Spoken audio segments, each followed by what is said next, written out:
It's a fine foggy night tonight, and I doubt if anyone has ever told you of the marvelous fogs we have in Aberdeen. Eugene. Bakersfield. Los Angeles. San Francisco. He wasn't giving me my props in Oaktown. Portland. Los Angeles.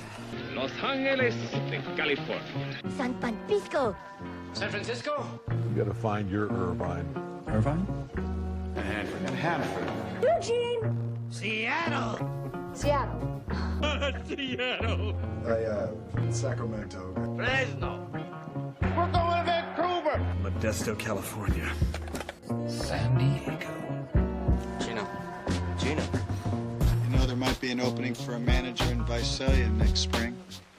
Yakima, right? Vallejo, California. The V.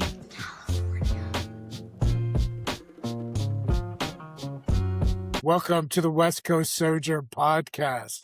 My name is Lev Anderson. I am here today with co-host extraordinaire Donnell Alexander. If you're a co-anything, you probably are not extraordinary. I'm just going to be the asshole about it, the language asshole. All right. With my co-host asshole, Donnell Alexander. Co-asshole to you. Yeah. I had a writing session with a friend yesterday, just trying to help them get better, earn a quick buck, helping them get better. And I also realized as I was making the money that I was teaching an ancient craft that's not going to be very much valued in the next 60 years or so. Editing and writing well. Yeah. Yeah, just the details of writing and making sure it's clean communication. I mean, I guess we're all going to sound like AI in the next 6 years. I don't know. Yeah, those that maintain the true skills will rule when AI melts away. The glitch of it. Yeah. Can we jump right into something that's been like kind of gnawing at me? Not gnawing at me. It's like, you know, it's about Luka Doncic. You know, and he picked up his 16th foul and got suspended the other day. And I just think, like, I watched him do that in Dallas. I watched him just be would you argue, wouldn't you say that of all the big stars in sports, he is the most complainy big star in sports? So LeBron was always a complainer, but Luka's might have the record. The whiniest guy in professional sports, the whiniest star. Yeah. He might be. Yeah. I can't think of like a football or baseball star more. And in the NBA, but it's like him and Draymond, maybe. Who did you say? Draymond. I don't know if he counts as a star. Yeah, I think Draymond. There's something. He's more of an asshole than a whiner. Yeah. But I think I believe this. That character counts to such an extent that a whiner cannot win a championship. What do you think of that?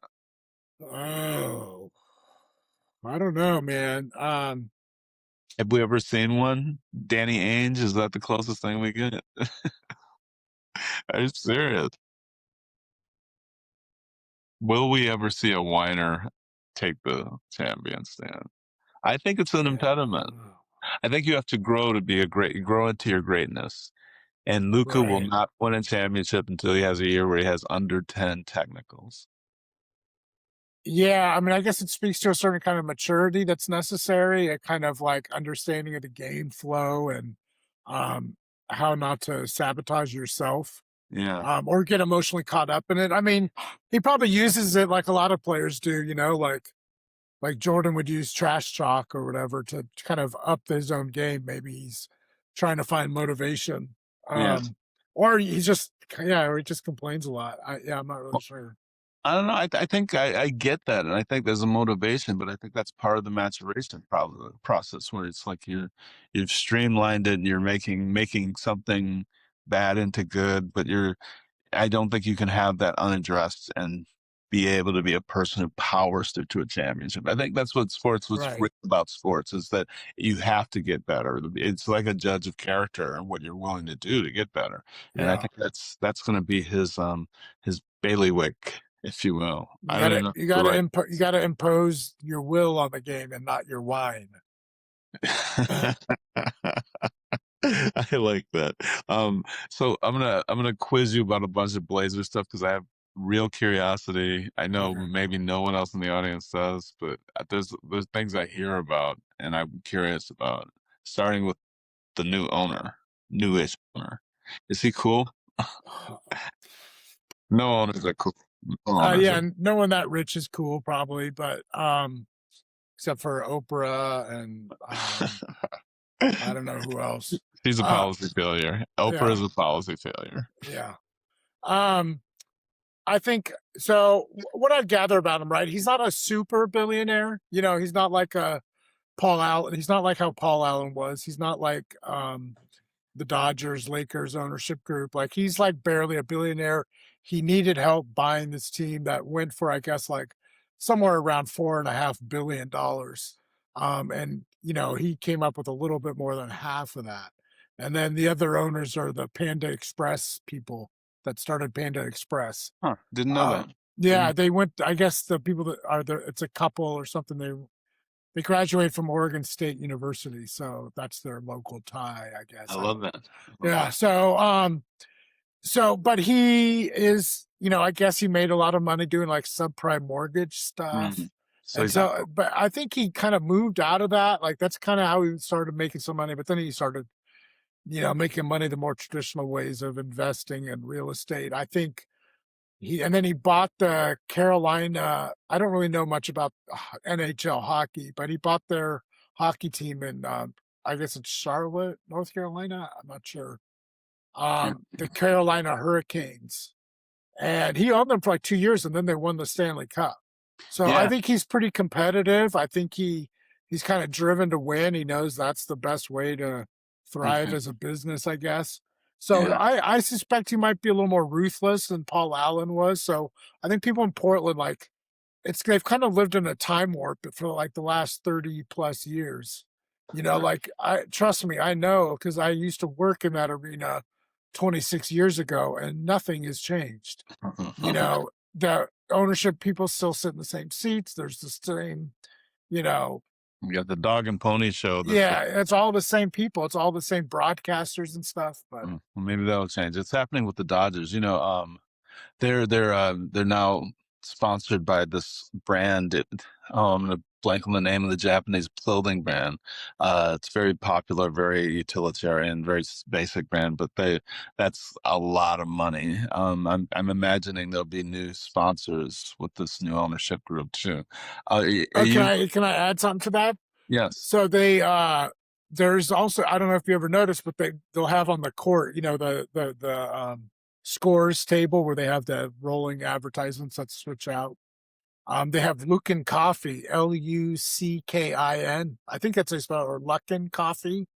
Yeah. And that's actually a fucking Chinese coffee company that only has like 1 or 2 cafes in New York City and no other presence. You can't buy them at the grocery store. So it's just marketing just for people watching in China because they're young Hanson fans. That's amazing. See, I knew there was a reason we were subjecting people to fucking Oregon basketball stuff and not even that, but ownership stuff, because I think that stuff is super interesting. I was just gonna say Uniqlo. That's the name of the brand that sponsors the Dodgers, and this is the first time Dodger Stadium has a brand on the stadium. That's just something, you know. Oh, like it's the Unico Stadium or something.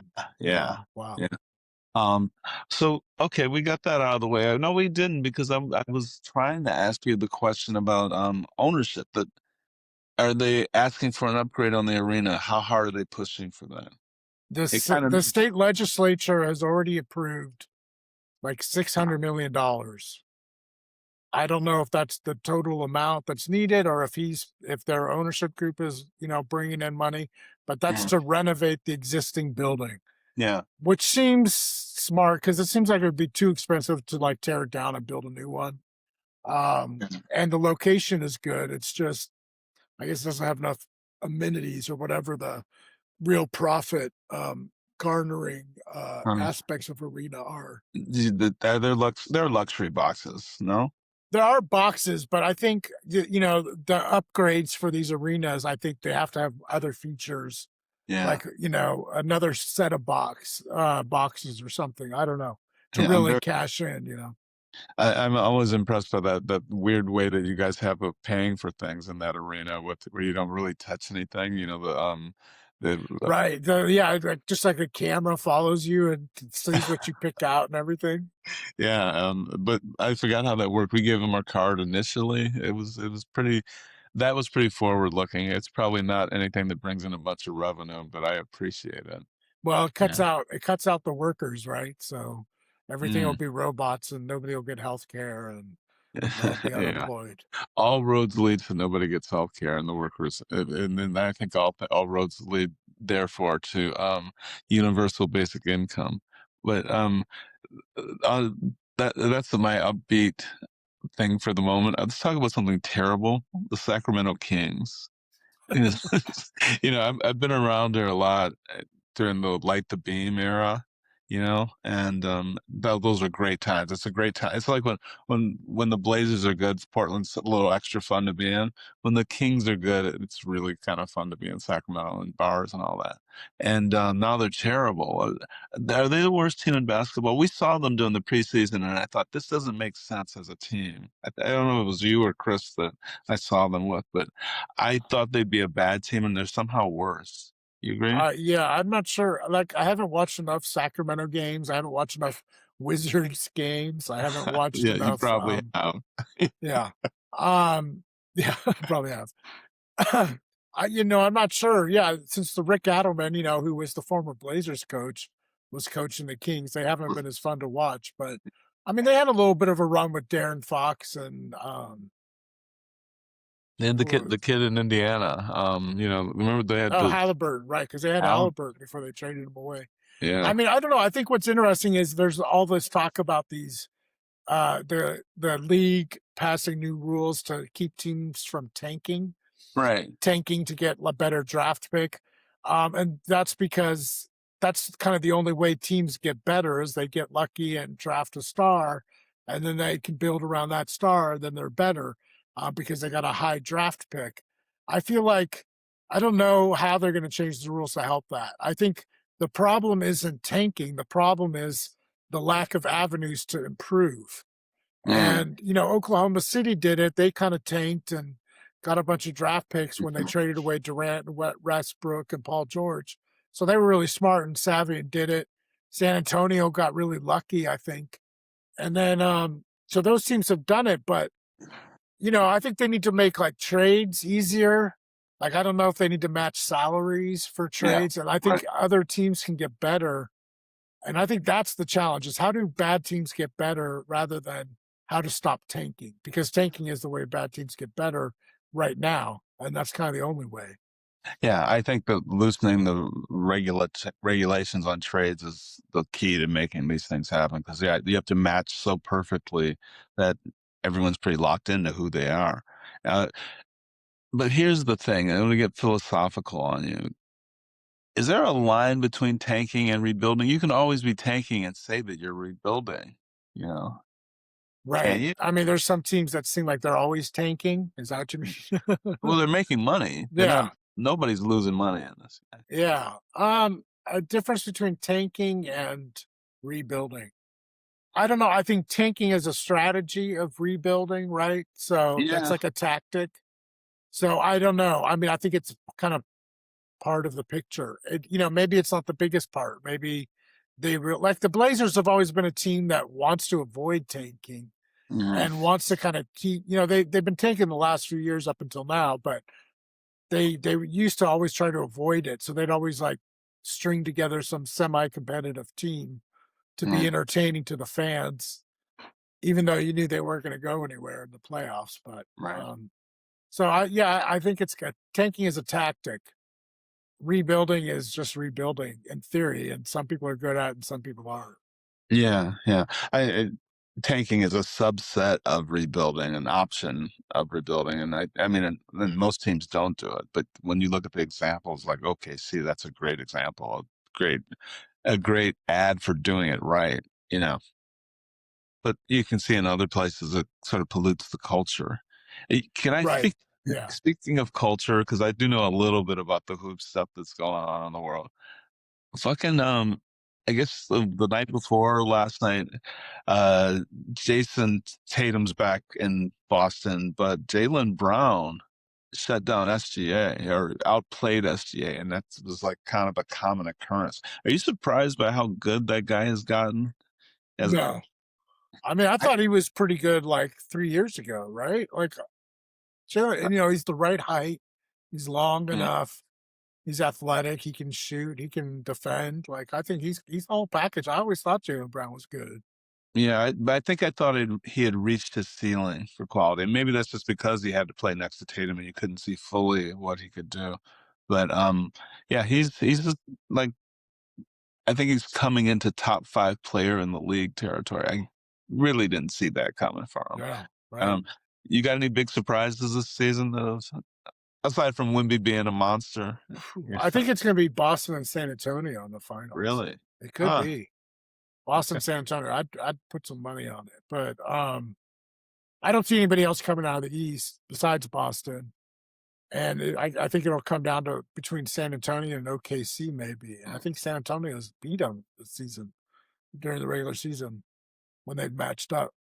I think I'd heard that the Knicks are like top 3 in offense and number 5 in defense, which is like real contending stuff there. And no one.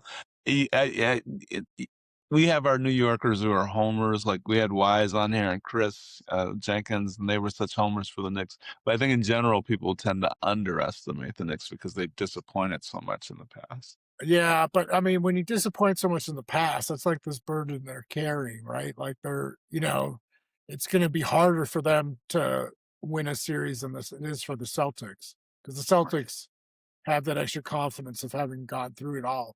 I would love for the Knicks to beat the Celtics, but I don't know if that's going to happen. Yeah. And I don't know that James Harden makes Cleveland any better. I don't know. I thought, I live in highlight culture. I've seen some great looking plays. James Harden's great for great looking plays, but you talk about burdens. His playoff burden is like massive. Right. He's got boulder on his shoulder.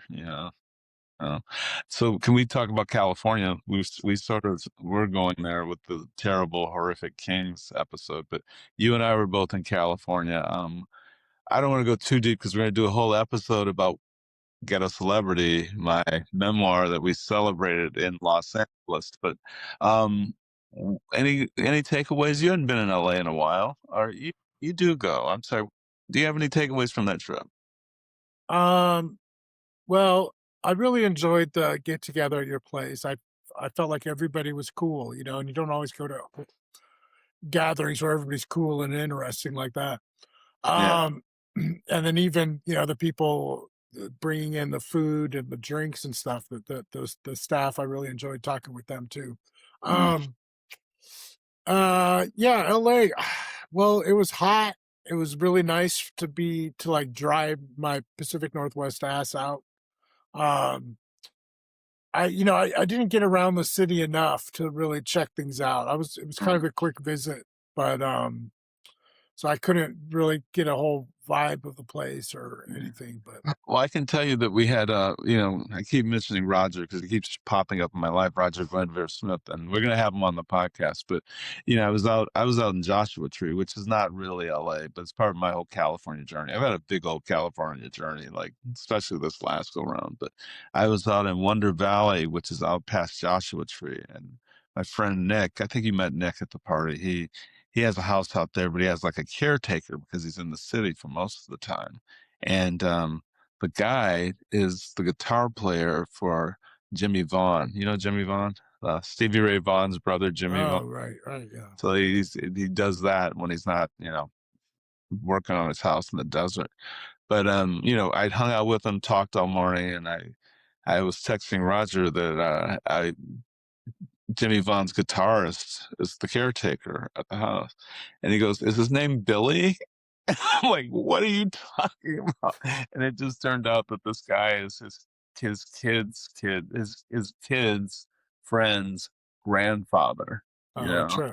Yeah, it was a very trippy kind of serendipitous trip. You ever have those? I'm going up to Seattle and I'm working with a guy who's very much astute to making sense of serendipity and the sort of coincidence that all of us psychedelic familiar people tend to experience. Do you have any insights on coincidence and that? I don't know. I do feel like there's certain magnetism in the world that will draw people in each other's orbits once in a while. I definitely think that happens. And obviously, you know, if you're working in content or something else, you might come up against some. You're more likely to be up with those people. But I think I've had some serendipitous moments. I can't remember any offhand that are like really that would blow you away. Yeah. But Well, I've had a lot of them lately, and I think a lot of it's because I've been immersed in that memoir and going down like deep down into my memories, and that now it feels like I've been saying this a lot. It feels like a lot of my memory life has been bleeding into my real day-to-day life, and we've been talking about this form of storytelling called verticals that are showing up in as a new form of storytelling, and I've been working on one. And so I was at the party, and I knew this guy was going to show up. You met this guy, Denard Newell's a guy I went to high school with. I hadn't seen since high school, and he's in this thing I'm writing. I literally have the you make like his name's Denard Newell. I made him Bernard Powell or something like that. But when this person shows up in your life, you're like, this is a little bit freaky. And then there's Roger's friend who's Jimmy Bond's guitar player. These are my little clinky dinks that made me go, whoa, dude. yeah. Yeah. What else can I tell you? We've had this. What were you gonna say? Well, I'm looking forward to your memoir coming out. I want to do like a long conversation once I've read it. The thing I really wanted to talk to you about, because we recorded an episode I didn't use, an intro that I didn't use about the band Cake, and I'm always just completely amused by your lack of interest and pretty much unfamiliarity with the band Cake when our friend John is in the band Cake. In fact, I'm convinced that one of the reasons he enjoys it up here so much is there's no interest in his band. I think some people I know in our circle have actually gone to see him, see him perform. But I went to Sacramento the other night, and it was the third show in 3 nights. This first set of shows in their hometown after their guitarist died, the original guitarist from Cake. And it was a great show. I got to say, man, I had seen him once in Bend, like in 2014 or 2015. I was like, yeah, Cake, I'm glad they get a crowd. But this was maybe in part because, it was a special event, but he totally, we hang out with this person, but he's on stage, he has this crowd in the palm of his hand, and it had to be like an 1,800 seat venue, 3 nights in a row. So it's a nice little, and all the proceeds went to public radio in Sacramento. That's great. Yeah. But he held these people in his hand, and you're this person who's kind of mild mannered in our interactions becomes a rock star, and I kind of I got a kick out of it. I think maybe the last shows I wasn't blown away in the same way. He does this thing where he gives away a tree in the middle of the show, and it's kind of a gimmick, but it's a good-hearted gimmick. It goes on.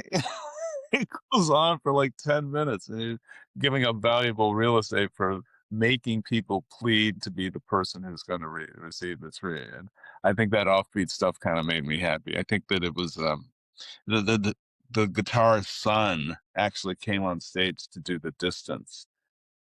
They're He played guitar for that. Yeah. Are you familiar with that one? Yeah. So was the guitar play? They weren't still playing though together, were they? Before he passed, like. No. I think they had played again. Just because we recorded a thing that didn't air, they broke up. He was in this other band, Greg Brown, we're talking about, who died at 54 back in February. He went back to work for Sacramento City government. He got a master's degree, I think, in music composition, but he went and worked for the city until he died, which is a strange choice. I won't judge him. It is what it is.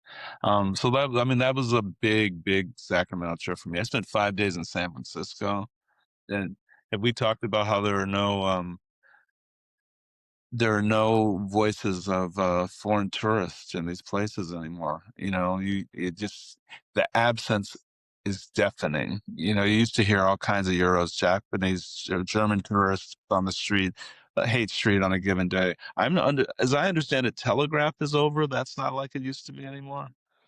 I hate to feel like an old man. You Yeah, know, I was gonna say Telegraph. You sound old, but I think Telegraph probably died in like the 2000s.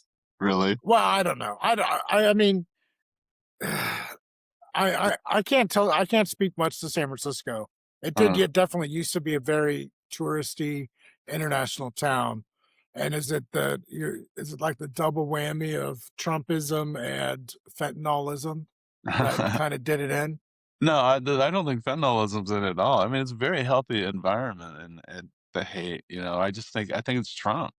I would Yeah. 100% say Trump. I don't know what economic stuff there is, but just the idea that Canadians aren't screwing with us and a lot of these people have been turned off by us.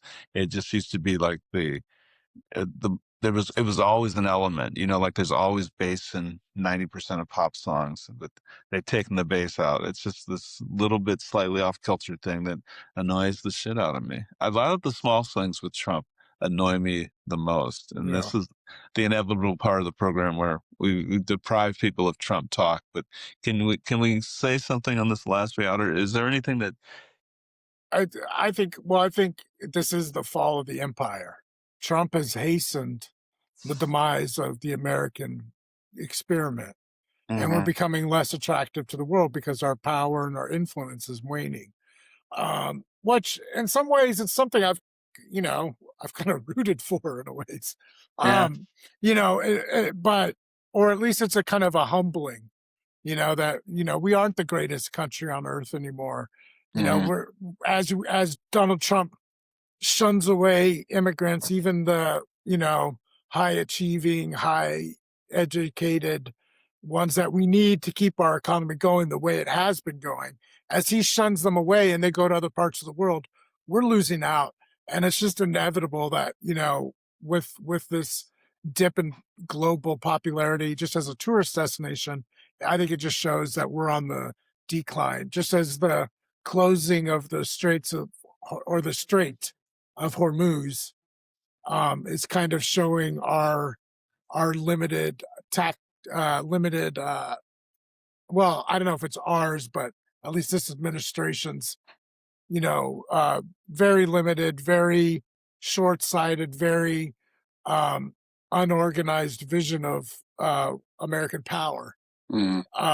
Like there was a cool article in the or opinion column the other day in the New York Times. I forget his name. Is it David Foster Wallace? I can't remember the name. No, it wasn't him because he's Because he's long. dead. Because I always confuse him. It's like David Wells Foster, or he's got one of those three names, and David and Foster is part of it.